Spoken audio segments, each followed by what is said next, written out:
She walked into the courtroom like she owned the place, laughing softly with her lawyer, acting as if this entire thing was some kind of joke.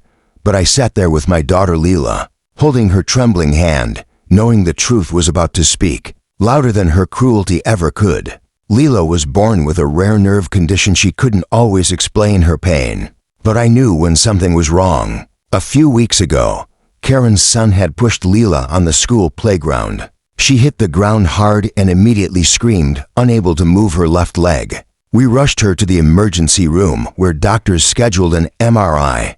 While we were still processing what had happened, Karen showed up at our door the next day, shouting loud enough for the entire street to hear. "She's lying. She just wants my son to get in trouble," she screamed, pointing a finger at my frightened daughter, who stood frozen behind the curtains.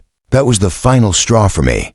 I took her to court not for money, not for revenge, but for the truth. In court, Karen continued her little performance. Her lawyer painted us as people who exaggerate and seek attention, and she smirked as if she already knew the outcome. But then the judge asked for the MRI report. I handed it to him, my hands slightly shaking. He read it carefully, then looked up. "This report clearly shows nerve inflammation consistent with chronic trauma," he said firmly. "This child is not pretending." The silence that followed was heavier than anything I've ever felt.